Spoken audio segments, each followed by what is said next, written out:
Hola, soy Víctor Grajeda, bienvenidos al podcast Tengo Donde el Safe Space, donde hablaremos de lo que nadie quiere hablar. El día de hoy hablaremos de un tema bastante importante que a lo largo de los años ha sido invisibilizado. ¿Cómo será ser una persona LGTBI adulto mayor? ¿Cuáles son las experiencias de vida que ellos pueden compartir con nosotros a lo largo de la lucha en la comunidad LGBTI? Para hablar de esto y muchas cosas más le hemos enviado la ubicación a nuestro amigo José Zambrano, un activista de muchos años de actividad en nuestra comunidad. Sus luchas y sus experiencias son muy interesantes y a continuación las vamos a conocer en este capítulo. Pero antes quiero invitarte a que te suscribas a nuestro canal, le des clic a la campanita de notificaciones y por supuesto le des like a este video. Queremos conocer tus comentarios también aquí abajito en la sección de los comentarios. Comencemos.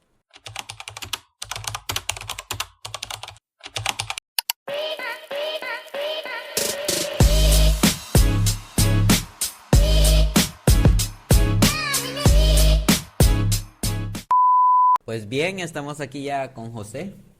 Mucho gusto, Di. José, muchísimas gracias por tomarse el tiempo de venir a compartir con nosotros. Confieso que me he aprovechado de su viaje de Tegucigalpa a San Pedro Sula para poder compartir con usted este espacio. José es una persona que yo he conocido en el trabajo de la comunidad y por medio de mi actividad política y siempre he visto como ese compromiso de José con respecto a la comunidad. Aparte de eso, yo le mencionaba que yo considero que al ser una persona madura, él tiene mucha experiencia, muchas historias que contarnos, eh, muchas anécdotas y que enriquecen al final el tema de que nosotros podamos continuar en esta lucha como miembros de la comunidad LGBTI. ¿Y cuáles fueron esos contextos que tuvieron que ocurrir o cuáles fueron los contextos donde tuvieron que vivir ustedes como personas que ahora son maduras en la comunidad?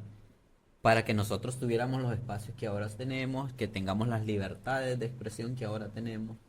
Entonces realmente para mí es de suma importancia poder conocer qué es lo que ha vivido José como una persona de la comunidad LGBTI, que tiene unos añitos más de experiencia sobre Poquito. nosotros. 60 años Y y uno por cumplir ya pronto. wow. Entonces vamos a tener definitivamente una muy buena conversación y un espacio bastante productivo. José, quisiera empezar sabiendo cómo fue la infancia de usted y cómo la recuerda. Bueno, primeramente decirles, ¿verdad? Que a usted, Víctor, que realmente mi aprecio, mi admiración también, pero también su fortaleza, ¿no? De estar en un congreso que por primera vez se abrió, como dicen, esa voz. Y una voz, soy gay y aquí estoy, pero soy diputado, esa es otra cosa. Y por libertad de Gracias, refundación, esa es otra cosa. no había comentado esa parte política hasta ahora. Creo que es el primer episodio en el cual hablo de mi trabajo político, pero no, muchas gracias, José. Al final creo que es parte de la lucha que tanto usted como yo hacemos desde nuestros escenarios, desde Claro. nuestros espacios. Y eso es bueno porque cuando se da algo nuevo y que es diferente a la heteronormativa y diferente a otros hombres y mujeres que están ahí, eso cambia todo.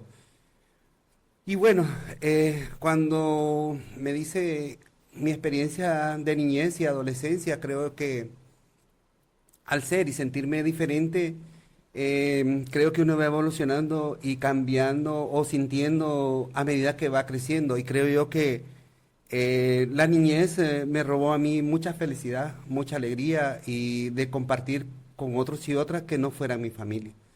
Pero me acercó a mi familia mayormente, a mi mamá, a mi papá, a mis hermanos, aunque también yo decía que sufrí discriminación, digamos, por los chicos y las chicas, los niños, porque cuando crecí en la colonia Los Profesores, frente de mí había, de nuestra cuadra había, y está todavía la iglesia San Juan Bosco, y iba a la iglesia casi siempre, o todos los días o los domingos ahí estaba, ¿no? Y la primera comunión y todo lo demás. Pero cuando me fui formando y sintiéndome quién era José, cómo era José y cuál era su comportamiento, yo mismo me asustaba, ¿no? Porque es algo que uno ya trae y lo hace comportarse de esa manera. Entonces yo era con la gente, es que es que es rarito, o es que mis hermanos se peleaban con los otros chicos diciendo, ay, es que yo no tengo un hermano. Y la palabra era un hermano maricón. Y entonces, cuando yo estaba afuera con los chicos, entonces, cuando empezaban a molestar, era aquella canción. Y como me llamo José Antonio, entonces me decía Antonio, va.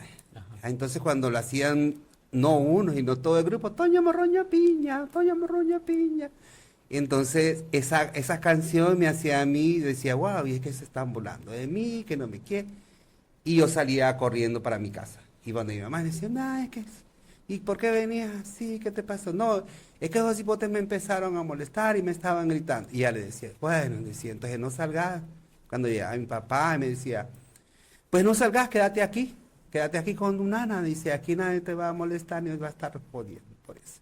Y mis hermanos y todo lo demás salían y mi hermana mayormente, doña Sandra, me defendía bastante, ¿verdad? Hasta se peleaba con los hipotes y yo no era capaz de eso. Entonces, cuando yo miraba que se peleaba, también tenía esa contradicción, ¿verdad? Que yo no quería tampoco que mis hermanos peleaban. Entonces creo yo que, aparte de uno también tener consecuencias, digamos, en cuanto a ese tipo de discriminaciones, también las sufrimos con nuestra familia. Y era mi hermana diciendo, sí, es que vos no te comportás, o vos tenés que hablar como hombre, portarte como hombre, y yo así, que no entendía todo lo que me decían, ¿verdad? Porque realmente uno en una adolescencia no va conociendo mucho. Y por eso yo entonces decía, pues no tengo ni hermanos, porque mis hermanos no me quieren porque soy, ¿verdad? Diferente. Y o por no decirlo, él lo decía abiertamente, por marica no me quiere, ¿verdad? Y entonces, claro, uno piensa y siente y se comporta de otra manera y va cambiando. Entonces, prácticamente era como tener dos comportamientos, un comportamiento de un machito frente a la familia o con, con otras personas o en la escuela o en la iglesia, pero con uno mismo buscar otros espacios. Y fue eso lo que me hizo prácticamente tener, digamos, como mis cómplices, y mayormente mis cómplices eran otras mujeres, pero cuando yo decía, bueno, ya es que me pasa algo en la cabeza y estoy loco, hasta que no conocía a otra persona igual que mí. Y ¿Y ya ocurrió? fue, sí ocurrió, aunque ocurrió un poco tarde, pero ya casi como a los 13 años que yo empecé a tener, digamos, contacto y conversa y mis primeros amigos gay mayormente, ¿verdad? Y entonces dije, wow, qué bien. Entonces fue preguntar, ¿verdad? Em, que si le pasaba lo mismo, o cómo era su relación con su familia, y cómo vemos que cómo nos trataba la sociedad. Y creo yo que em, es una alegría, es una cosa muy acertada, porque me recuerdo yo que nos fuimos de ahí para otra colonia. Y en esa escuela estuve primero en la Perú y después en la Ramón Villa Morales. Y en la Ramón Villa Morales prácticamente fue donde conocí a Tony y también posteriormente a la Pola. Y bueno, y hay otro montón de personas. Pero hubo un episodio en la escuela que me acuerdo que la directora Suyapa nos llamó y llamó a mi mamá y a la mamá de Tony. Entonces el pleito era que nosotros teníamos un mal comportamiento y de que yo estaba influenciando a Tony y Tony me estaba influenciando a mí a comportarme de esa manera, ¿verdad? Entonces ella decía, puchica, pero si Tony es igual que mí y yo igual que, pero él no influenció en mí en nada, ¿para qué? ¿Verdad? Entonces eso nos hizo ver de que también en la escuela había como otro trato. Bueno, y terminamos hasta enamorándonos del maestro, hasta peleando con Tony por el maestro, porque era un hombrote grandote, el profesor Adonis, y bueno, y también él no, Saludos al profesor. ya está más viejito, creo yo, pero bueno, siempre es mi amigo. Incluso sabe que el profesor de primero, segundo y tercer grado siempre lo miraba, y yo le pregunté una vez, profe, le digo yo cómo era, así me dice cómo soy, ¿verdad? Entonces, y ya se me notaba y todo, pero es que era más extrovertido, como les digo yo a muchas personas, ¿no? Entonces, el profesor también se dio cuenta que era diferente, pero él no habló con mi familia ni nada, pero sí la directora, pero ya tenía yo más años. Y déjeme decirle que también que creo que fue en el 75, estaba en sexto grado, cuando una pastora me dijo, los dijo homosexuales. Y yo dije, Tony, ¿qué quiere decir eso? Entonces, Yo lo busqué en un diccionario que a uno le compraban en ese tiempo y decía homosexualidad, atracción involuntaria a personas del mismo sexo. Esa era la definición que tenía en ese tiempo ese diccionario. Y yo dije, mira, Tony, nos dijo culero esa vieja, por cuál. Y nosotros, jajaja, terminamos riendo. Pero nunca me imaginé que esa palabra homosexual, ¿verdad? Iba a tener una connotación y que vamos a estar hablando sobre ese tema tanto, ¿verdad? Porque también hay que ver que uno, bueno, pasó a la escuela, fui al colegio y conocí más gente y vi que había mucho más gente de lo que realmente pareciera que hubiera. Habían más iguales. Claro, pero, óigame, en el 77 que yo salí de la escuela, 78, los años 80, cuando ya salí de la escuela y empecé la universidad, era diferente, ¿no? Y la discriminación era más obvio, pero no mirábamos o no percibíamos que la sociedad, ¿verdad? Se,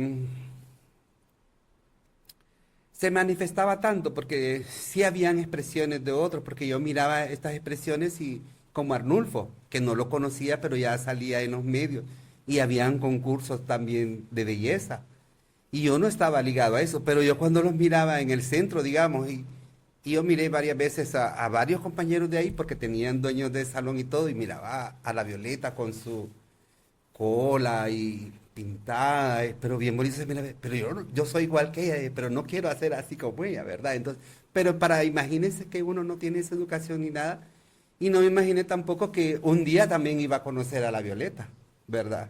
Y a Eddie Francisco, eh, digamos, Armando, porque tenía sala de belleza Armando saliendo del hoyo de Merria, y a la turca, que era otro chico también que tenía un salón, pero también habían otros chicos que decoraban vitrinas de Rivera y compañía, por ejemplo, en Toys.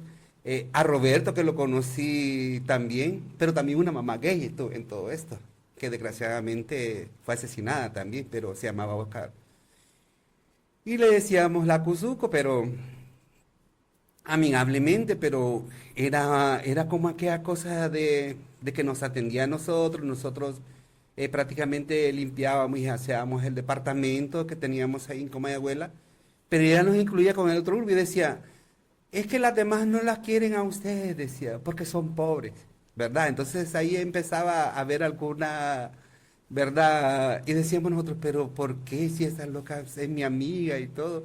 No, pero no puedes ir a la fiesta porque siempre vas con esas otras, ¿verdad? Entonces también hubo empezando una cuestión de sesgo, pero también vimos que, aunque yo también era parte de eso, ¿verdad? De las zonas de tolerancia, porque en este caso no solamente era Belén, sino desde el Chiverito y la Séptima Avenida, era todo eso un desfile digamos, de zona roja y donde las travestis muchas veces no salían de los lugares, ¿verdad? Entonces esa era otra cosa, porque salir travestido también implicaba no solamente que te llevaba la policía, sino también que te podían, en ese tiempo no mataban a las personas, pero sí las podían golpear o las podían, digamos, mandar al hospital por tantos días o quebrarles una pierna, no sé. Yo conocí a una chica que le decían café aspirina y que le habían sacado un ojo ahí en los mercados, ¿verdad? Café, aspirina. Sí, era una chica altota, no me acuerdo de dónde venía, pero ahí estaba. Y conocí a Cleopatra, ¿verdad? Cleopatra Johnson, que a ella el público y los medios le llamaban la perrañata o la burrañata, como decía ahí, pero era muy reconocido también.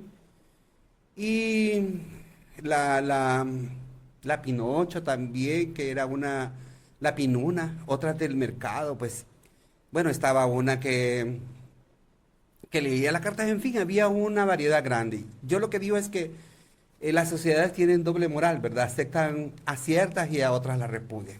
Porque también esto tiene algo de, no sé, como eh, de el que tiene, digamos, dinero o posición no es criticado. Pero si es una loca del barrio, como decimos nosotros, o de ahí de la calle, de un mercado, sí, es prácticamente como invadida para eso. Y es en aquellos tiempos, y creo que todavía eso ha trascendido, ¿no? Sí. Porque no tiene muchas, y eso es lo más doloroso, que muchas familias votaban a los miembros, ya sea sus hijos o hijas, a la calle, ¿verdad? Entonces esa era otra cosa que yo no tuve. Entonces yo hablaba con muchos y mi comportamiento era que más bien conocía a más personas y llegaban y les oía. Bueno, mi abuela, por ejemplo, y yo le digo, mira abuela, ¿qué anda?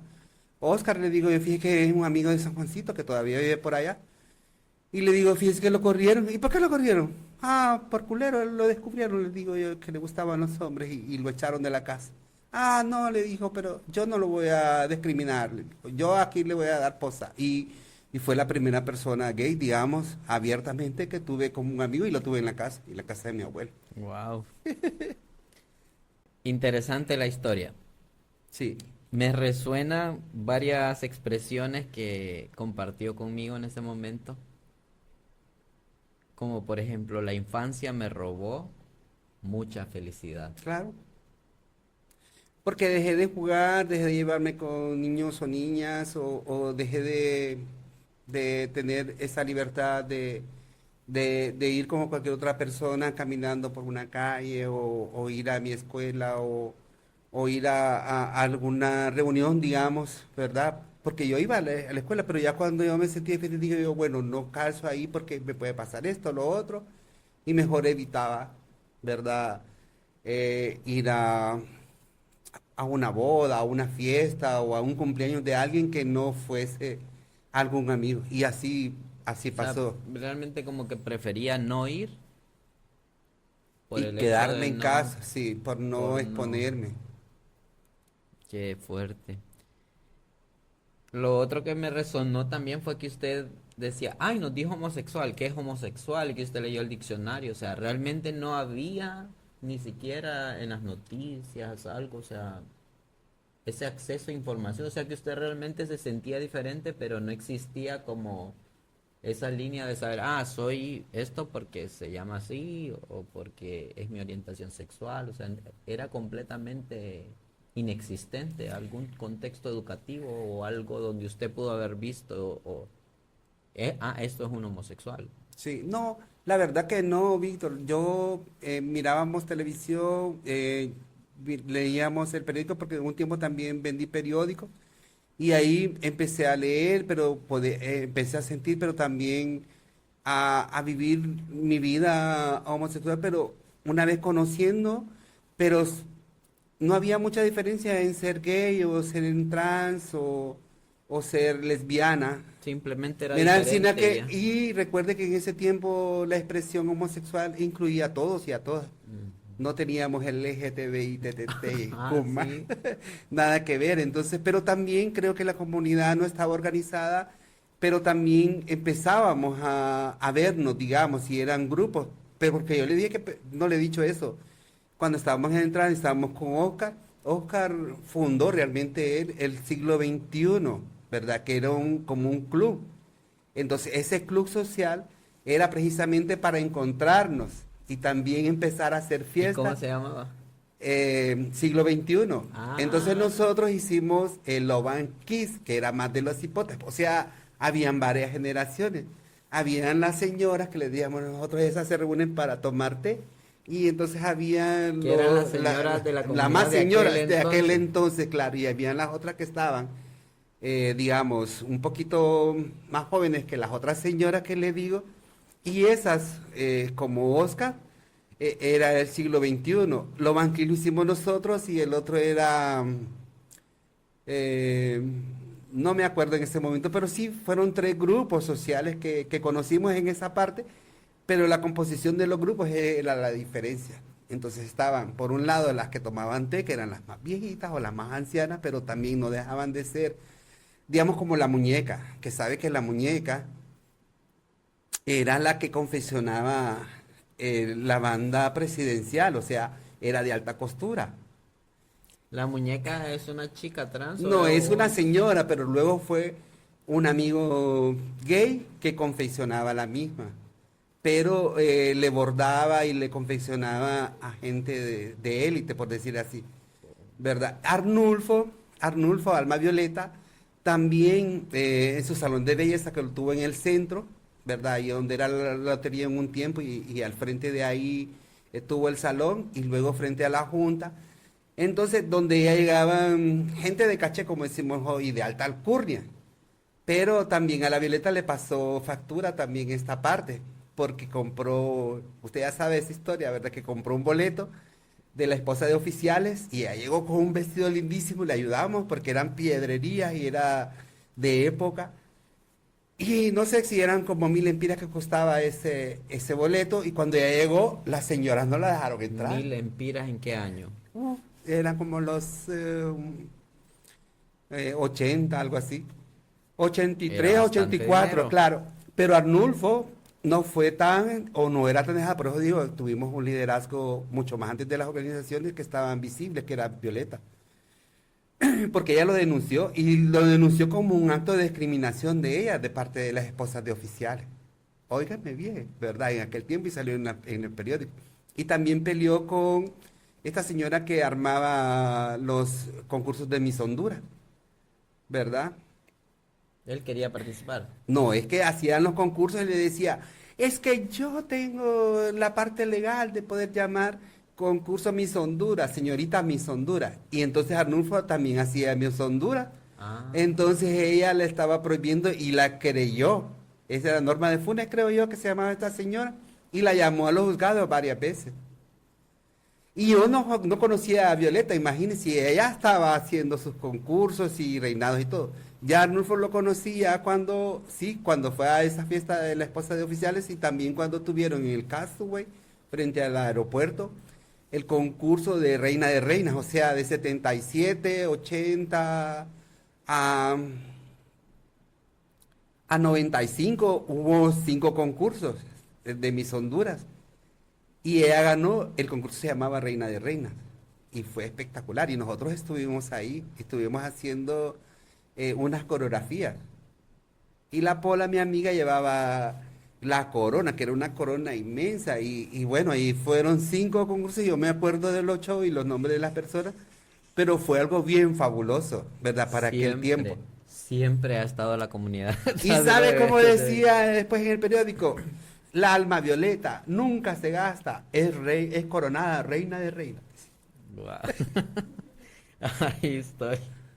Pero es de verdad, no Es es un cuento de bonito. hadas, es algo que pasó. Es bonito, José. Gracias por compartir con nosotros estas historias porque realmente nosotros no sabemos qué es lo que ha pasado, pues, Claro. ¿verdad?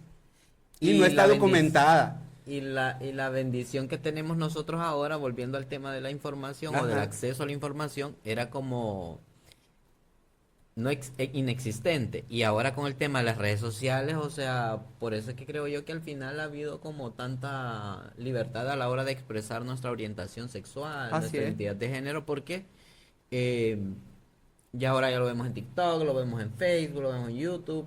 Entonces, realmente como que está mucho más abierto y mucho más explicado, mucho más lleno de información y contenido que muchas veces puede ser favorable o buena información o mala información. Claro. Ahora vámonos como al trabajo de José. Ok. ¿Cuántos años tiene José de ser activista en pro de la comunidad LGBTI? E incluso algo que nos pueda comentar, porque sé que tiene un trabajo bastante importante y significativo en el tema de VIH. Sí. Mire, el trabajo lo empezamos a finales de los 80, ¿verdad? Que no era tan difícil. Bueno, fue difícil, ¿no? Porque primeramente lo que buscamos es organizarnos, ¿no? Y tener la primera sede. Recuerdo que la cooperación holandesa a través de IVOS, pues nos financió el primer proyecto y precisamente en el proyecto de apertura de un espacio y luego de formarnos, ¿verdad? Y esto, bueno, con la ayuda también de, de colectivos como Visitación Padilla, el Centro de Derechos de la Mujer, el Centro de Estudios de la Mujer, el Bufete Jurídico Popular y en fin, otras instituciones que de alguna u otra forma pues nos ayudaron, porque si esta gente nos hubiera cerrado las puertas, creo que no hubiéramos podido avanzar. Y entonces reconocimos que nosotros teníamos que organizarnos, hacer la petición de personalidad jurídica también que nos llevó 10 años pidiendo y 10 años para que lo Para, pudieran dar las primeras personalidades jurídicas en el ¿de qué 84. De las organización? las primeras tres que salieron fue de Asociación Colectivo Violeta, Cuculcán y de San Pedro, ¿Usted estuvo en ese Comunidad trabajo? Gay Sanpedrana. Claro, sí que nosotros eh, con el bufete jurídico popular hicimos la primera petición que fue rechazada. Nos aplicaron ¿Y cuál era el el motivo del rechazo? que no estábamos conforme a los cánones de la moral y las buenas costumbres.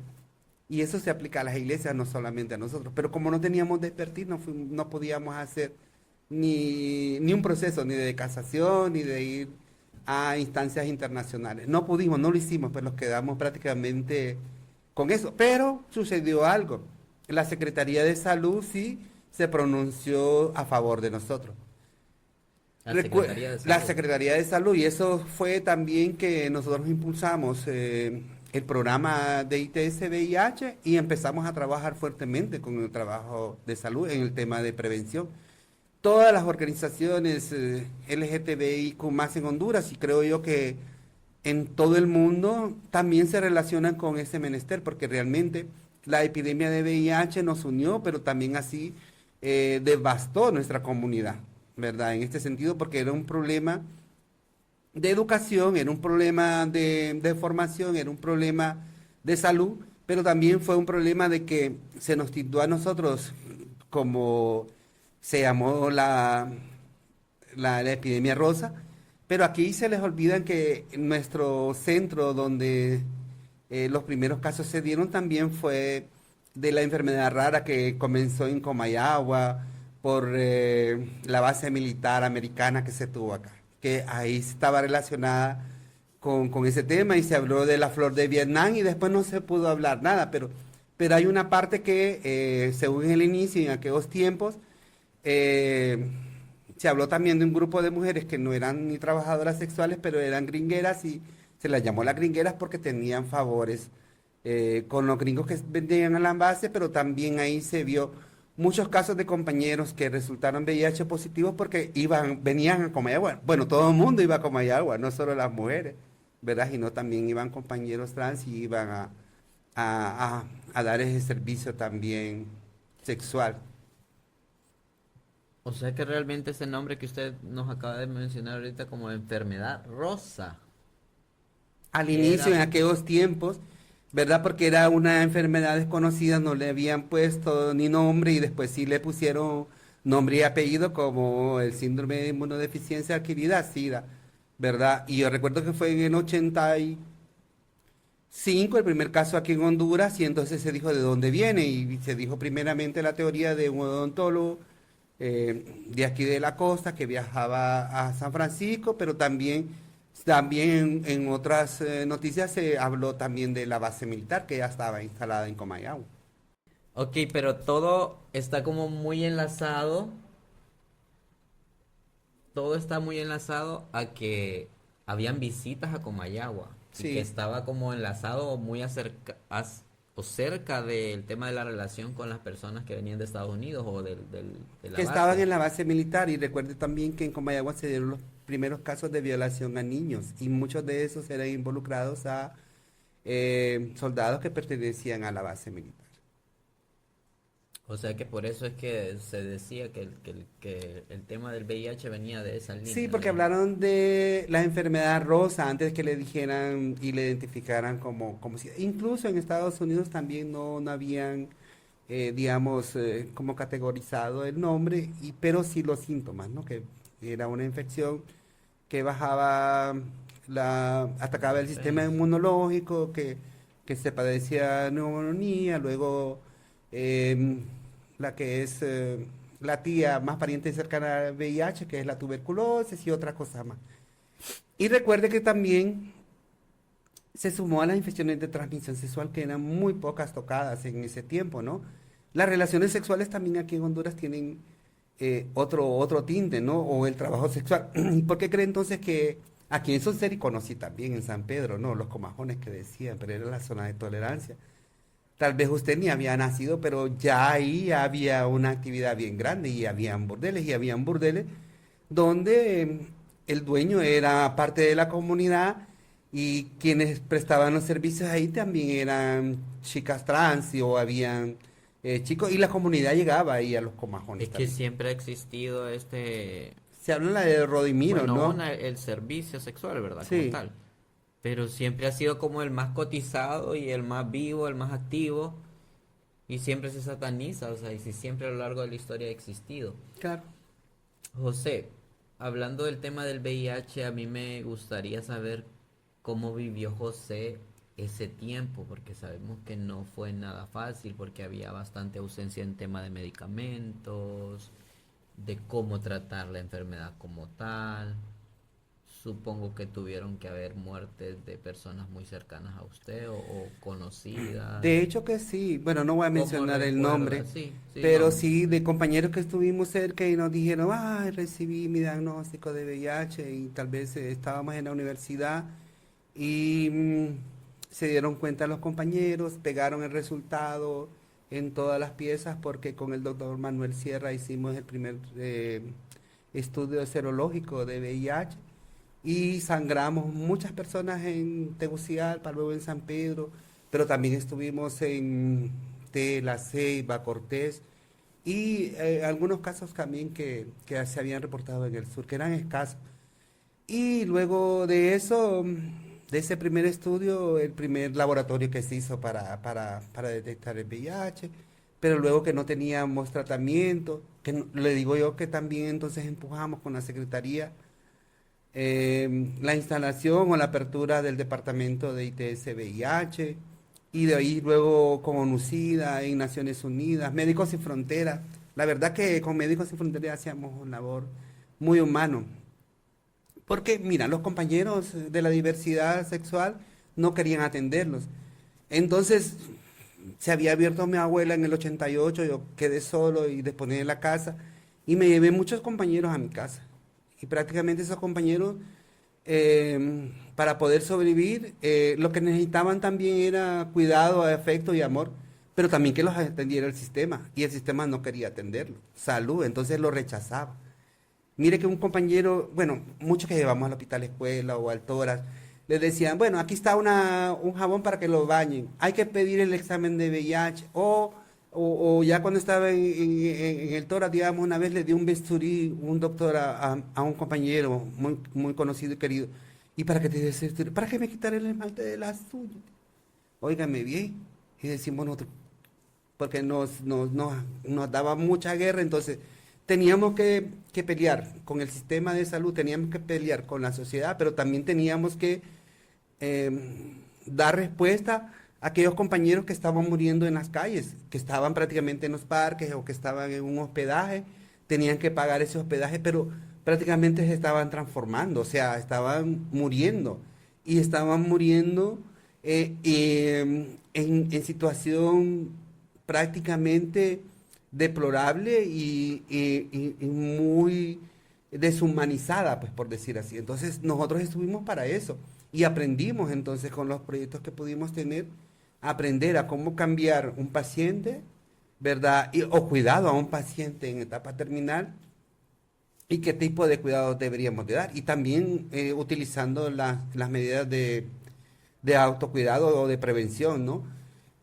Porque sí, el VIH ya se sabe que se transmite por no tener, digamos, tener relaciones con una persona que es VIH y sin tener protección. Y de ahí de otra manera no se puede transmitir y se puede cuidar a una persona. Entonces, incluso hasta eso, ¿verdad? De hacer guías, de hacer jornadas, Ah, de claro, porque promocionar el la condón, educación no o sea, permitía o el sea, todo cuidado. este montón de cosas nos quitaba tiempo para poder hacer algo, pero más sin embargo creo que hicimos estas cosas y pudimos de alguna u otra forma llamar la atención de las autoridades y tener prácticamente esos cambios, ¿verdad? Y esos cambios fueron con que no se discriminara en la atención, que se podían ellos atender, y así conocimos a una doctora Elsa Palop, a un doctor Tito del Hospital Escuela, al del Seguro Social, y en fin,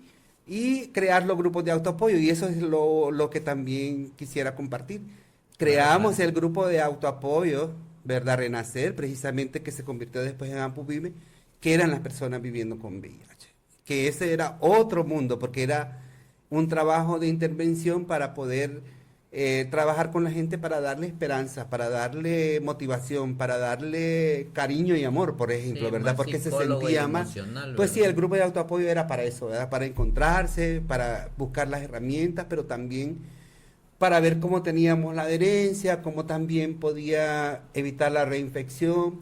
Bueno, entonces hacíamos esas visitas domiciliarias con Médicos Sin Frontera y nos decía mucha gente, no voy a llegar con algo que decía VIH o nosotros estamos contra el SIDA o con el SINO, porque no queremos que se dé cuenta la gente, ¿verdad? Porque si la gente se da cuenta, nos van a quemar la casa o nos van a botar de aquí, en fin, un montón de cosas sucedieron, ¿verdad? Entonces nosotros tuvimos que aprender también, digamos, en cómo hacer esas acciones, esas intervenciones, y con lo poco que pudimos tener en ese tiempo.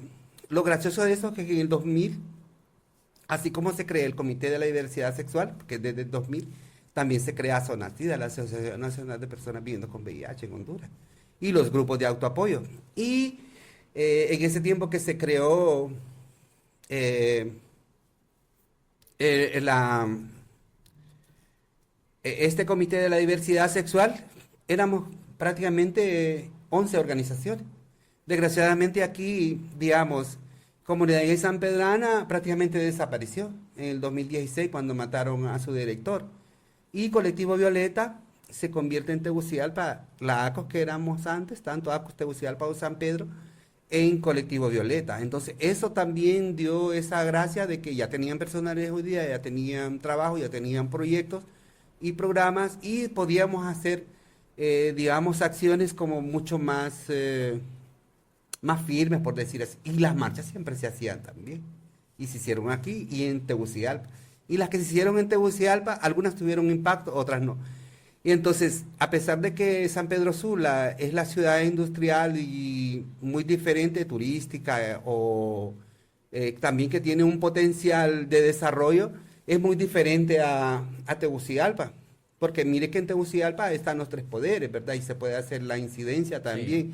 Y está el Congreso, ¿no? Está la Corte, está el Ejecutivo, donde está la Presidencia. Pero en ese tiempo, por muchas cosas que hicimos ahí, sí se llamaba la atención porque es visibilización, ¿no? Y el impacto era bien poco, ¿no? Porque siempre se quiso, pero bueno, se logró, porque también habían otras, como las alianzas estratégicas de Sociedad en el tema de VIH, hubo también una alianza para trabajar en el mundo rural del VIH a nivel de Centroamérica, y también la REDCA, ¿verdad? Que era la Red Centroamericana de Personas Viviendo con VIH, que también se hizo a nivel de Centroamérica. Entonces, eso también impulsó.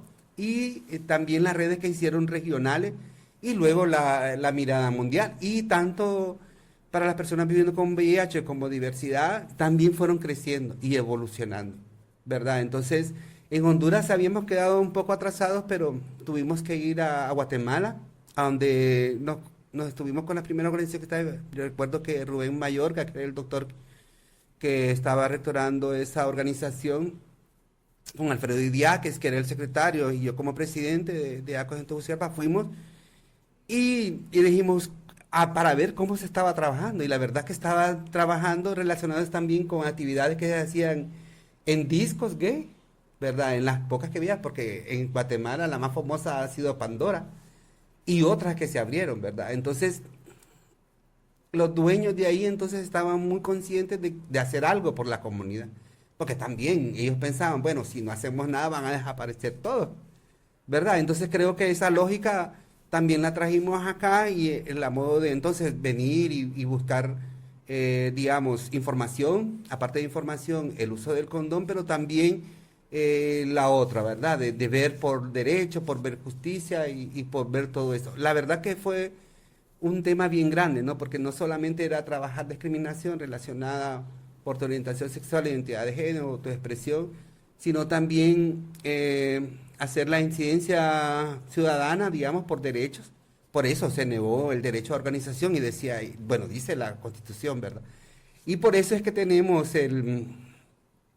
la Constitución donde prohíbe el matrimonio y la adopción, precisamente por el otorgamiento de las primeras personas jurídicas, porque tanto la Iglesia Católica como la Confraternidad Evangélica fueron las que fueron directo allá al ministerio a pedir a que se cuestionara o que se volviera Que se a bloqueara revisar todo. esa otra cosa y se denegara.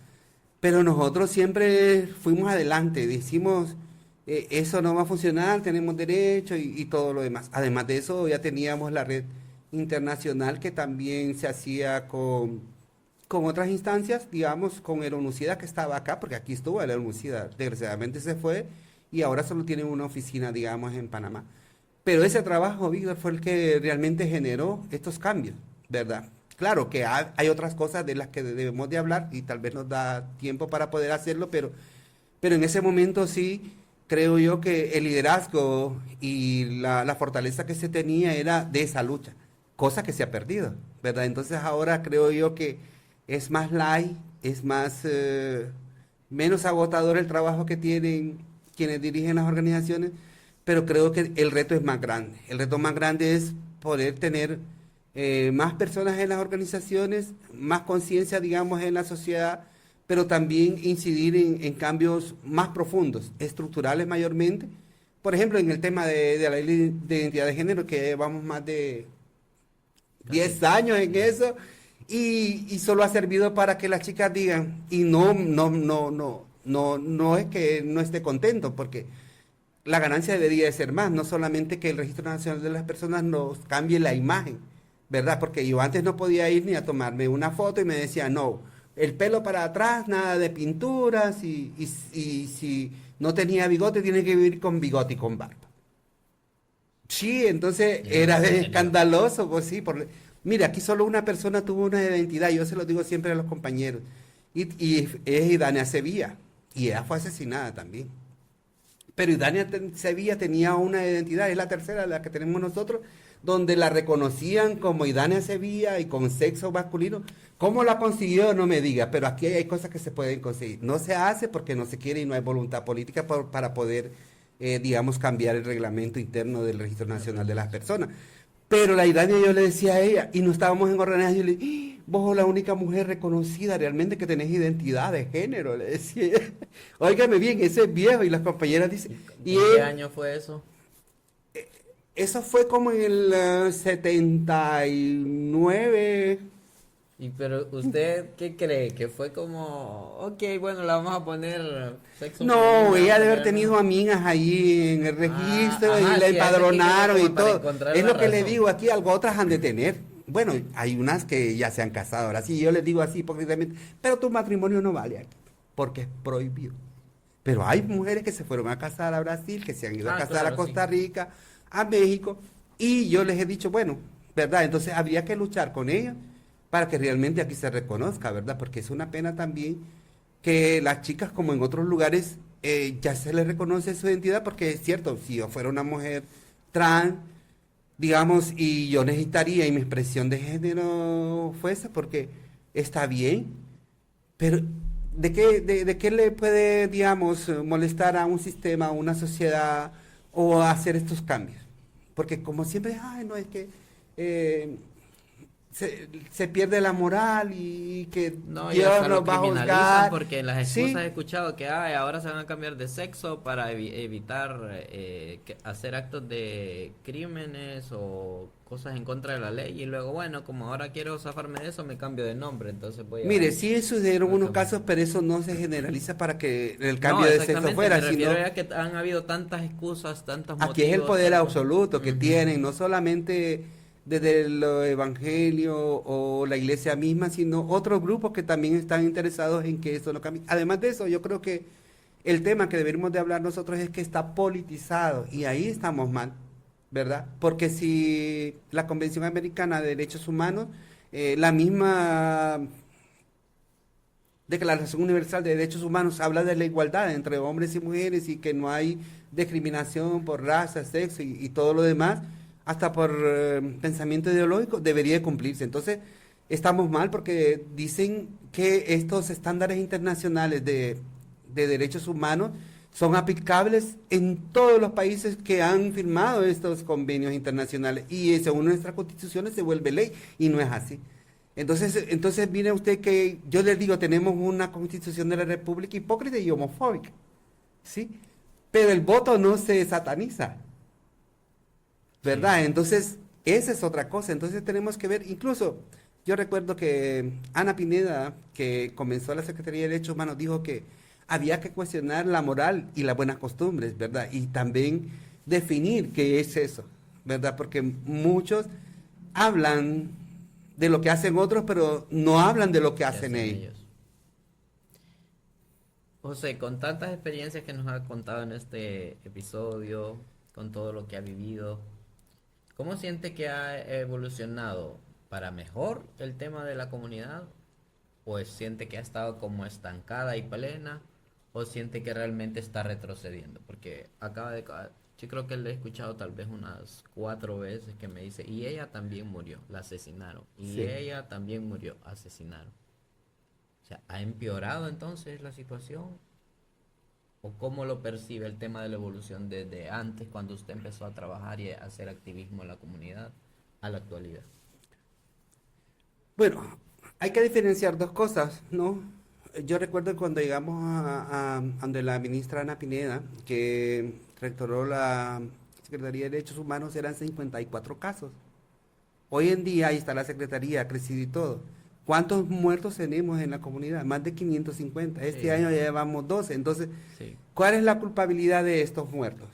¿A quién le vamos a decir? Y además recuerde, después del 2009, nuestro quehacer también fue contar muertos, ir al Ministerio Público a pedir justicia, porque nos llegó a nuestra organización, a Walter Orlando Troches, lo mataron.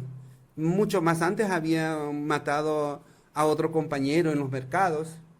y sigue contando. Y bueno, es que estábamos con ellos, convivimos con ellos, por eso le digo, es duro para uno que está al frente, porque no es que vamos a llorar para revivir las personas, lo que vamos a hacer es hacer acciones para que no vuelvan a suceder estas cosas, porque ese día fue un sábado, me acuerdo cuando a mi compañero lo mataron en el mercado. Y lo mataron por situación de quitarle su casa, utilizar su casa, pero también por no pagar renta ese día y lo fueron a matar al mercado donde estaba trabajando. Y con una pistola, con una escopeta que hace ruido y todo. Y pregunte, ¿quiénes vieron? Nadie vio. ¿Y qué horas eran? Antes eran como las 11 de la mañana, un sábado, en un mercado. ¿Sí? Entonces, y era una persona muy buena, digamos, en este sentido, porque hacía comida hasta para las personas alcohólicas que se van por ahí y también daba abrigo a otros compañeros que prácticamente salían de sus casas y no tenían dónde estar. Y bueno, y después a otros más, ¿verdad? Y otros compañeros como Arely Victoria, la mujer trans que también se candidateó, pero no pasamos de las primarias y que está en asilo político en España. Y luego, antes de él, fue a Eric Martínez, también de Cuculcán, que él sí iba a lanzar. Pero también lo mismo sucede con el otro compañero que le digo yo de Comunidad de San Pedro de los Vitice. Pero de ahí venimos contando y contando casos y casos. De hecho, este año el compañero que desapareció, le robaron su moto y apareció muerto ahí por la represa, también le conocía. El compañero que la semana antepasada mataron en Danlí y que ya había terminado su carrera de periodismo, también lo conocimos y fue parte de esa promoción de líderes que hicimos con este proyecto de Ayauma, que también fue de Holanda, la Fundación Enchore, y nosotros apostamos a trabajar con jóvenes para empoderar a los jóvenes e impulsarlos. Pero imagínense todo este trayectorio que tenía y este niño nos acompañaba también, pero él fue asesinado ya una vez, pero antes de asesinarlo, él fue a la mera Secretaría de Derechos Humanos también, al Departamento de Protección, ¿verdad? También a pedir medidas cautelares porque estaba en situación de miedo y de persecución porque le habían incendiado su casa y no le dieron medidas. Entonces, la mala, bueno, porque trabajamos para eso, ¿verdad? Para la ley de protección para abogados, periodistas y diversidad sexual, porque eran los que se han estado matando tanto. ¿Y cómo es posible que miembros de nuestra comunidad, una vez llegando, ¿verdad?, se les pueda negar? También habiendo todo eso, porque dicen, porque los estándares internacionales o las directrices que da Naciones Unidas de reconocer quién es un defensor de derechos humanos es aquel que defiende derechos. Pero no dice que debe ser reconocido y debe tener una apóstata de este, del otro, o que sea reconocido, ¿verdad?, nacionalmente e internacionalmente. No.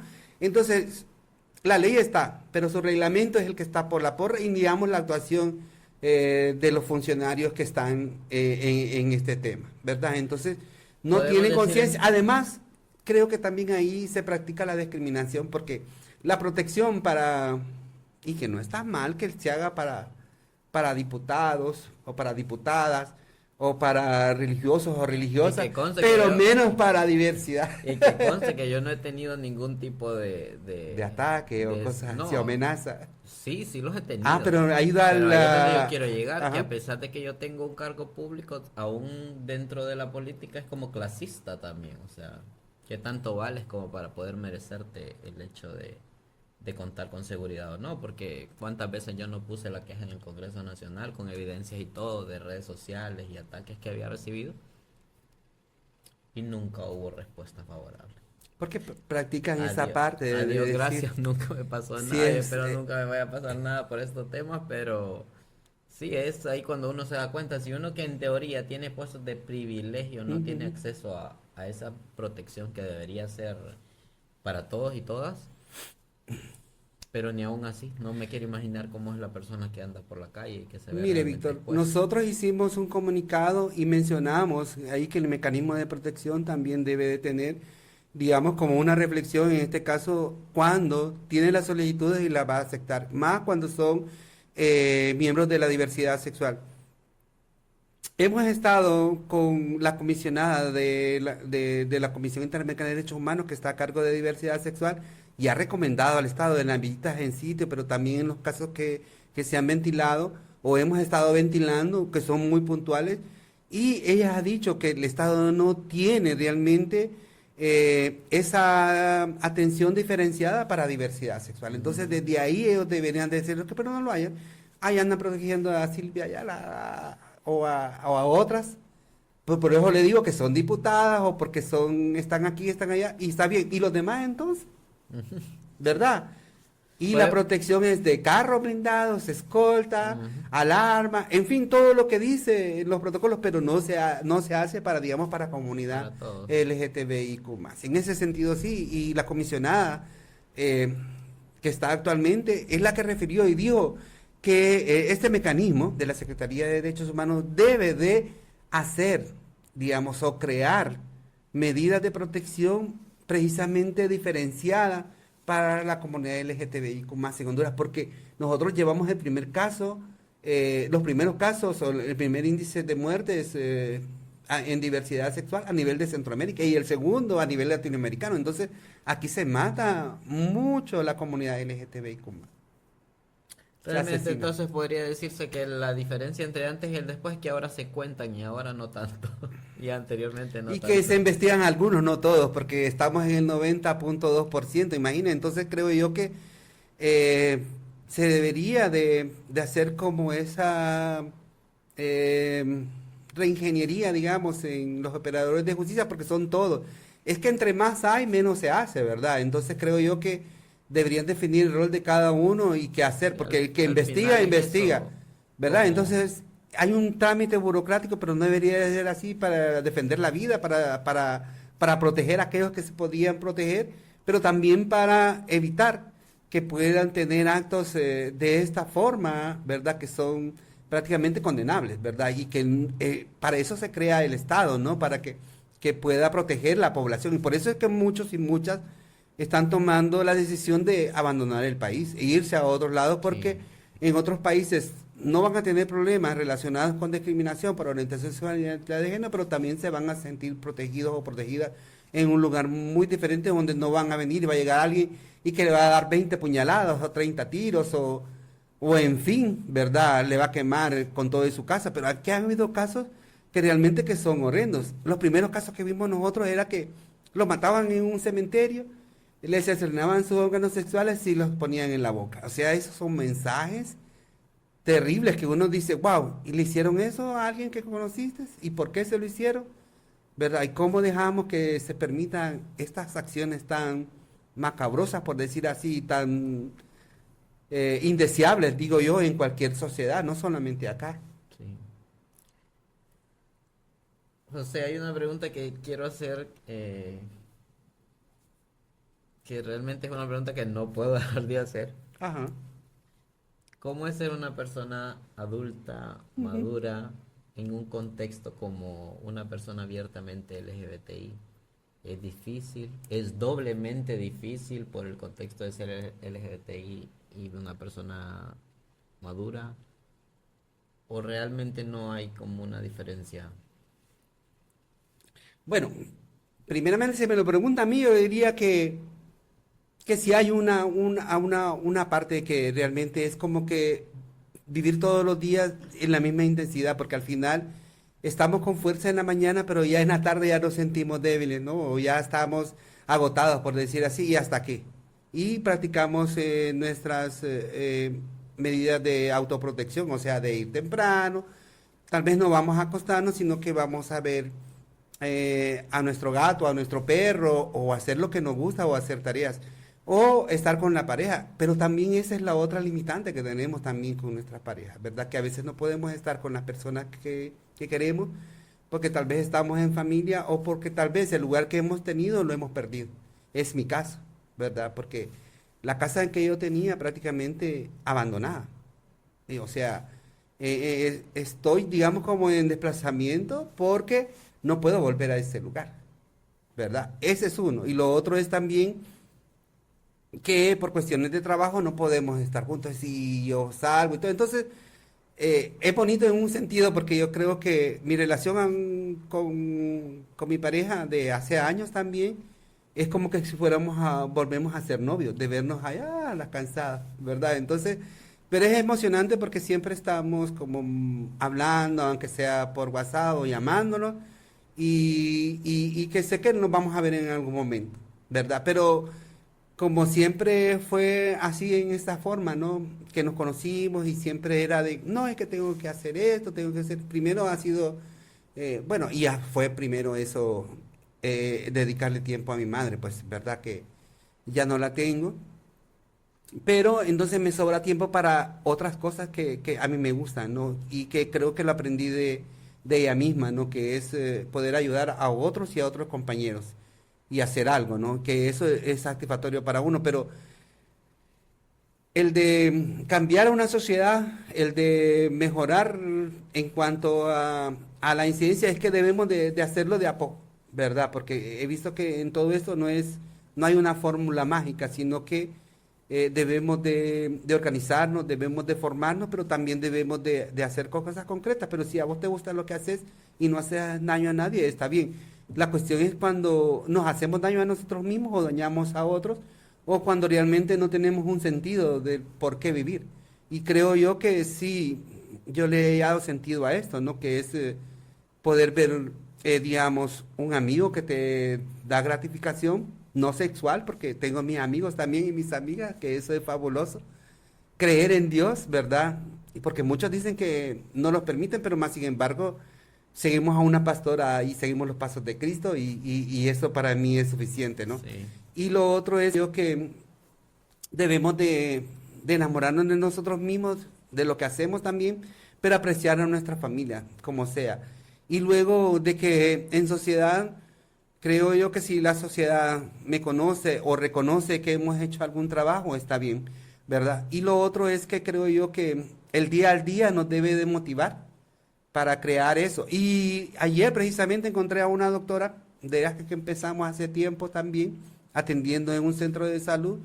Es que le digo yo a ella, bueno, si es que en la medida en que me siento ocupado, me siento mejor, porque eso no me da tiempo de hacer otras cosas que tal vez no voy a ganar nada positivo, pues, ¿verdad? Sino que voy a lograr realmente eh, algo, ¿no?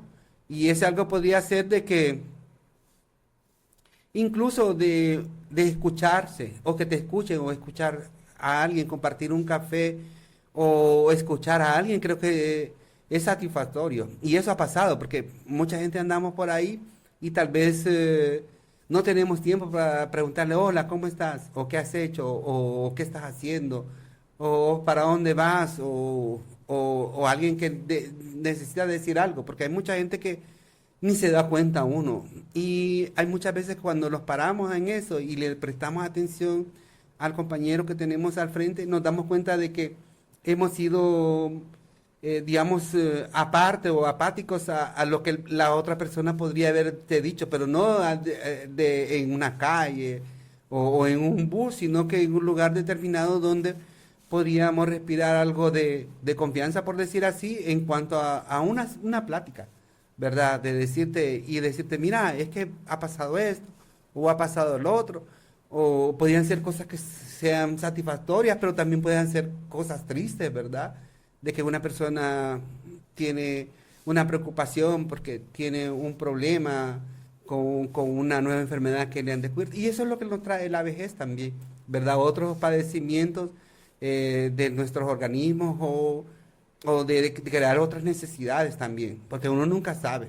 Pero también esto puede ser como cualquier otra, que te das una caída, te quebras un brazo, o tenés un accidente en la calle, aunque no andes en carro, pero en la calle hay automóviles y estás atropellado, cualquier otra cosa, o andamos en un carro, no sé. Pero eso es lo que pasa, ¿verdad? Y a veces estamos así.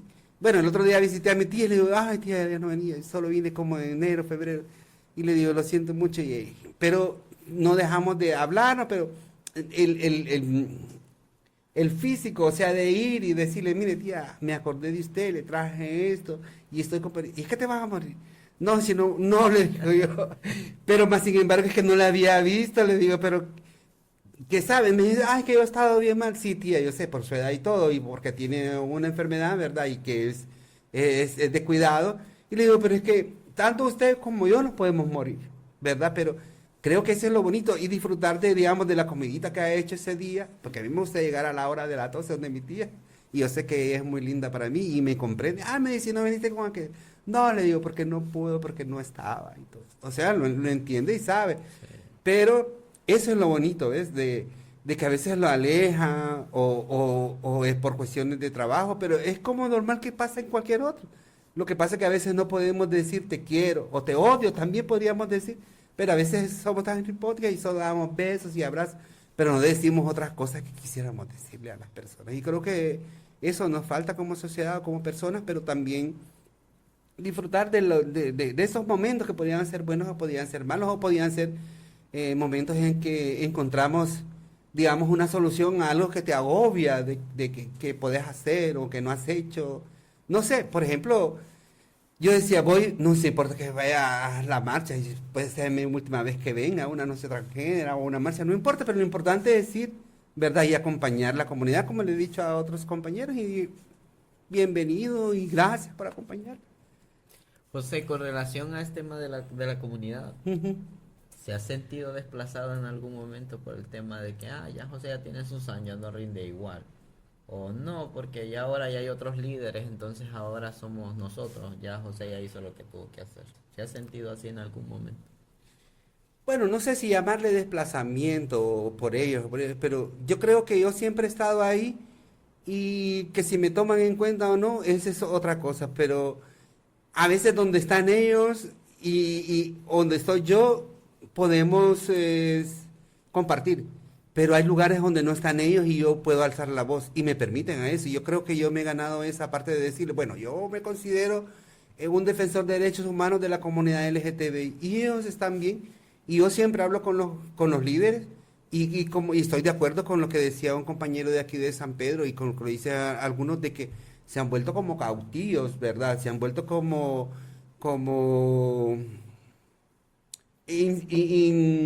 indispensables, por decir así, en la lucha, que solo son ellos y son los que ellos dicen. Yo a veces lo he llamado y le he dicho, no, porque estamos bien ocupados. Bueno, está bien. Mi deber es comunicarles, ¿verdad? Lo que yo hago o decírselo a ellos. Y he hecho recomendaciones, pero no me hacen caso. Y no deberían de hacerme, ¿verdad? Porque yo soy una persona, pero Quizá no porque toman en puede ser cuenta como eso. que ellos pueden decidir si tomar en cuenta o no, pero en realidad creo que sí deberían tomarle en cuenta su opinión, porque es una persona que ha vivido una experiencia, que ha estado en la lucha durante años, que no es por José, es por la experiencia de José y el aporte que da José como tal. Mire, lo dijimos y fue un tema álgido, creo yo, y se quedó ahí, y no hubo solución, y lo conoce Ramón, lo conoce o todos los que rectoran esto y que sabemos que ya tienen más de los 20 años pues de estar al frente y son como una dictadura realmente dentro de estos grupos. Sí, que son ellos y si ellos no dan la voz de que está aprobado o no, no lo hacen. Entonces yo les he dicho eso y lo he dicho no solamente a ellos en pláticas, sino en reuniones donde el comité se ha reunido y todo y que debería. Y en otros años y a veces repetir lo mismo. Entonces, precisamente es eso, ¿no? Es analizar, ¿verdad?, el contexto, qué es lo que queremos alcanzar, que se dividan estas acciones por organizaciones, ¿verdad? Pero no se hace porque pierden, y pierden muchas veces estos financiamientos que le podían dar, que ya vienen, digamos, como encapsulados, y qué es esto lo que se va a hacer, ¿verdad? Entonces ellos no pueden eh, como priorizar realmente las necesidades que tienen muchos de otros que yo les pregunto, ¿y cómo te sentís? No, me siento excluido, me siento, no me toman en cuenta, ¿verdad? Incluso hay una frase que creo que sí, se la voy a repetir aquí, que me dijeron una vez ahí en el... ¡Ay! Lo que nosotros votamos es lo que vos recoges. Y yo le digo, no, aquí todos son bienvenidos y yo los tomo como personas. Y son seres humanos y tienen derecho. Y lo dijo alguien que rectora una organización, ¿verdad? Entonces creo yo que pesa aún más ahí el poder, pesa aún más ahí el de sentirse como más, y pesa ahí también un interés económico, ¿verdad? De tener o de que la organización tiene esto o que es la rectora y los otros son, ¿verdad? Qué Los que van a tremendo, seguir. pero Pero es una realidad, es ¿verdad? una Yo, realidad y el podcast tiene como ese sentido al final, como decir esas cosas que nadie quiere decir, pero son pero realidades sí que es estamos verdad. viviendo dentro del entorno Y lo del... otro que te diría que es la nueva generación de líderes. Si tenemos nosotros los malos ejemplos dentro de las organizaciones, eso es que lo vamos a heredar. Malos ejemplos, personas que realmente no están haciendo un buen trabajo y que realmente no llevan ese deseo, ¿verdad?, de producir cambios o de incidir en los cambios dentro de la sociedad o en las cuestiones estructurales o de nuevas leyes o revisión de qué se está haciendo en esto, en lo otro. Entonces, creo yo que eso es lo que no se hace y se debería hacer.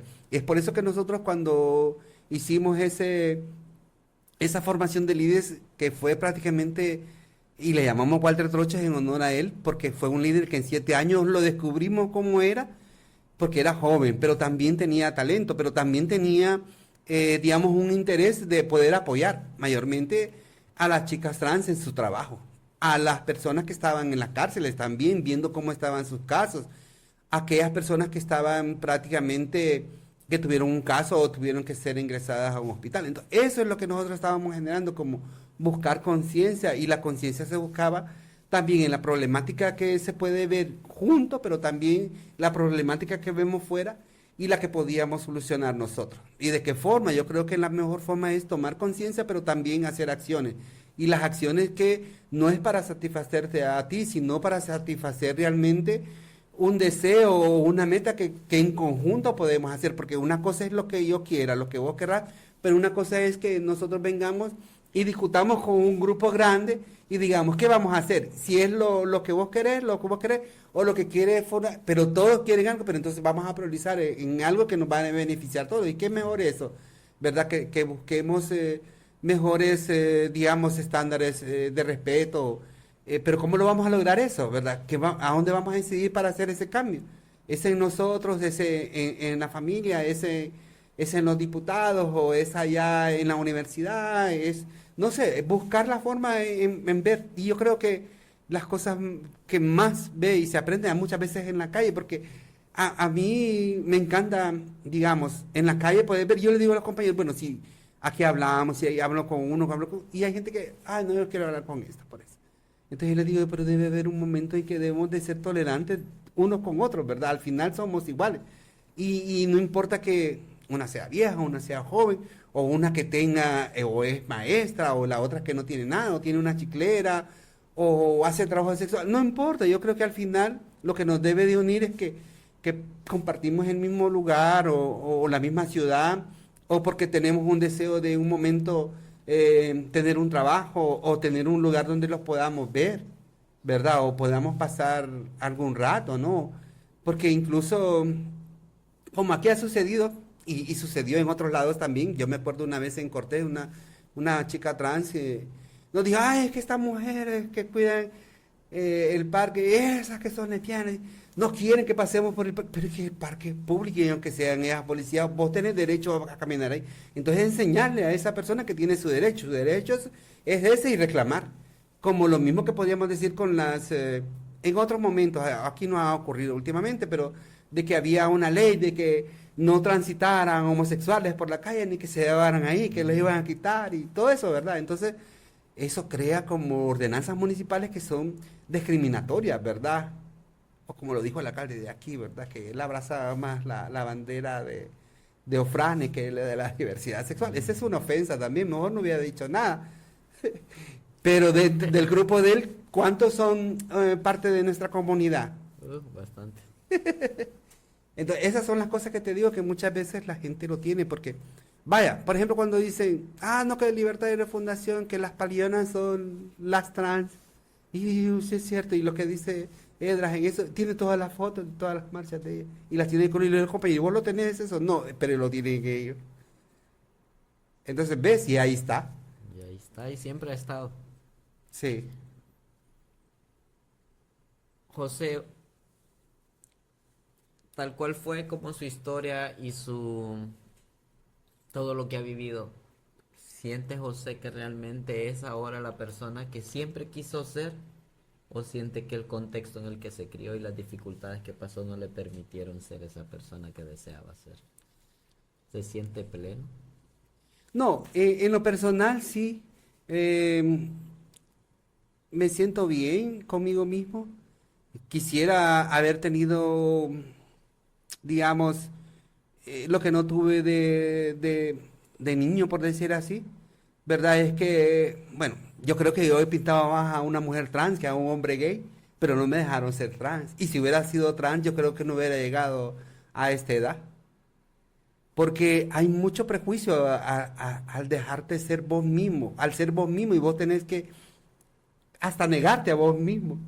Pues me dijeron, ay, vos sos el que andaba organizando las locas y todo, en un operativo que dice, no, yo no, le digo. Entonces, esas cosas, y me estaba negando a mí mismo, ¿ves? Un hombre que estaba ahí, que estaba con una chica trans y me estaba dejando, y yo vi, qué raro, y nosotros pusimos así, y puso música, y yo decía, va a sacar una pistola, pero no, fue un cigarro, y después del cigarro a prenderlo. ¿Te gusta la música, va, loco? Sí, man, está buenísima todo. Pero decirle, ay, sí, te digo que ese hombre nos hubiera hecho, tirado algunas cosas, no sé. Pero la sociedad sí actúa de alguna forma y te hace ser así también. Entonces, eso no es pleno, ¿verdad? Pero como uno sabe, ¿verdad? Y quisiera, claro, es lo de uno, como te digo yo.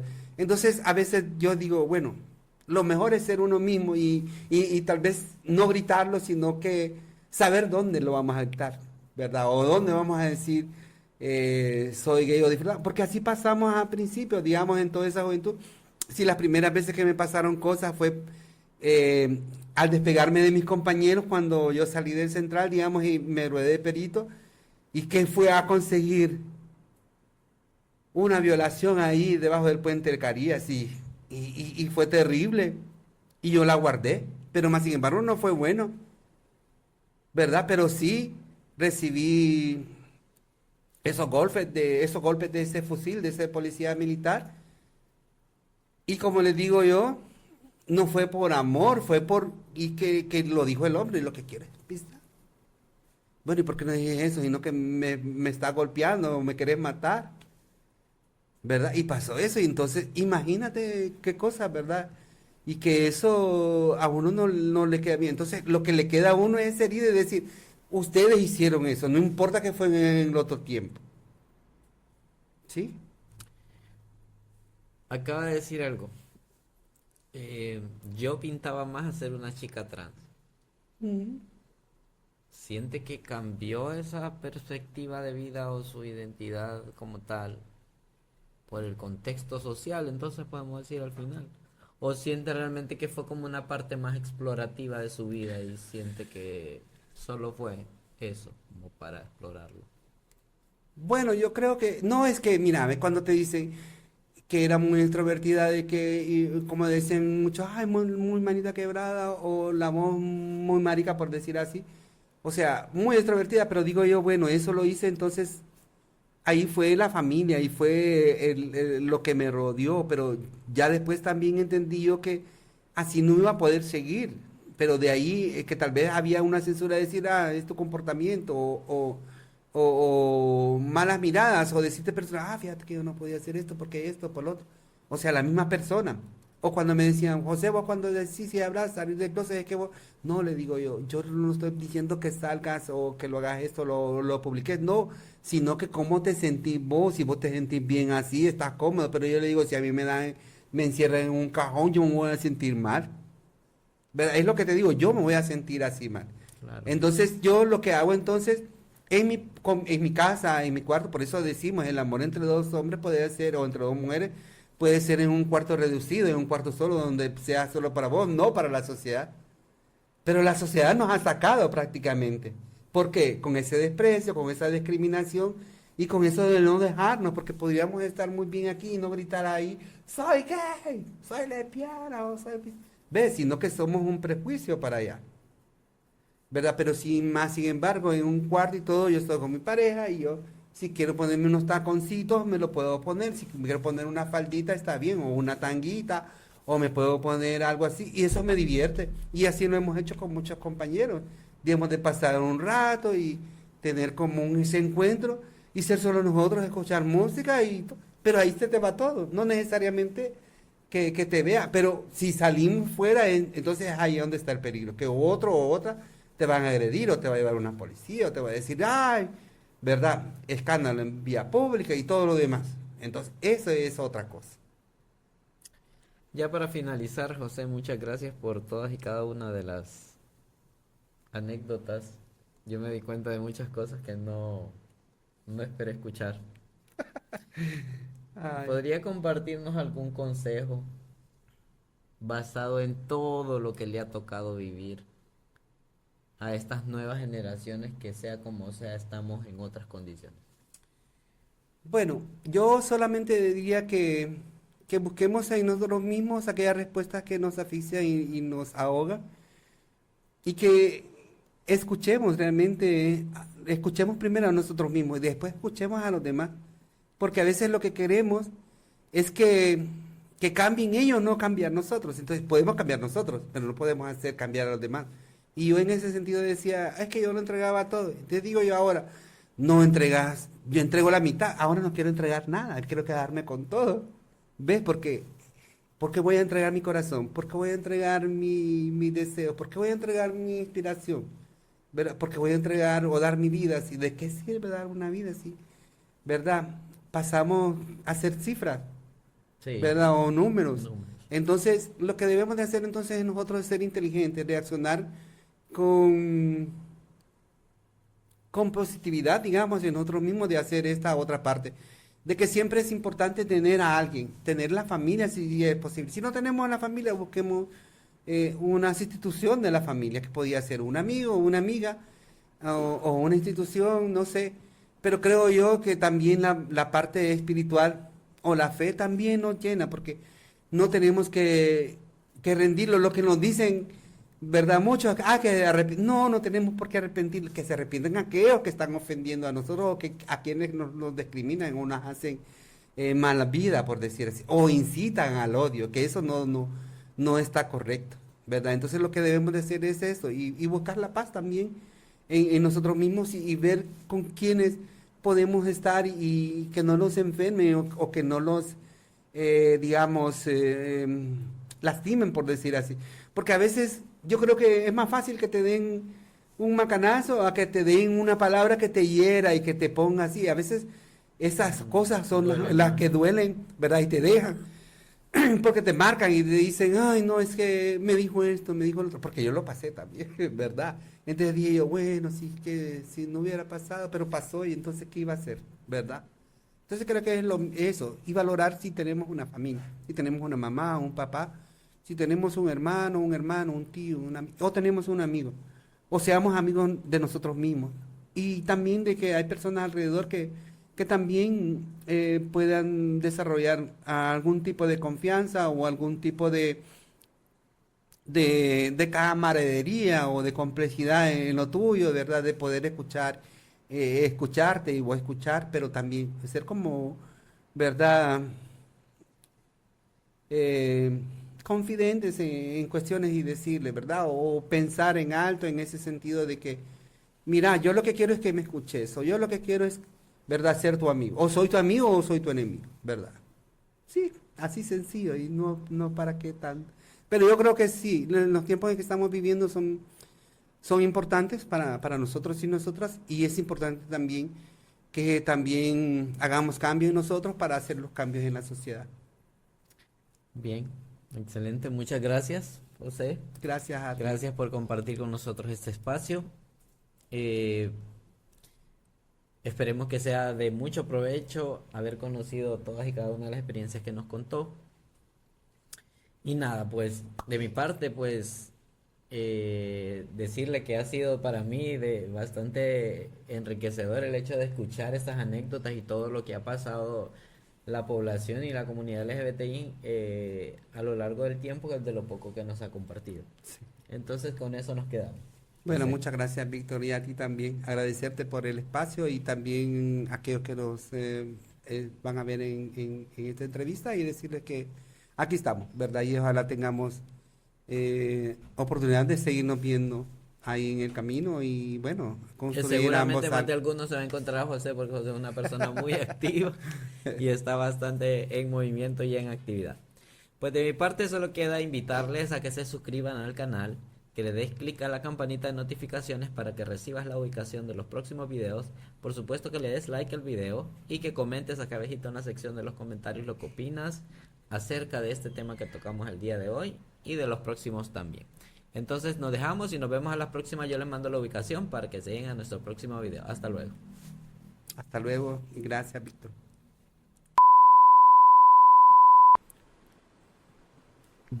Tienen frío. Ya no estoy los dedos. Cuidado. Tienen frío. Acérquense más. Yo pensaba que les daban una cobija. No, pero es el calor aquí, ¿verdad? Es el calor que da aquí en San Pedro. Esa es la otra teoría. Ahorita vamos a eso.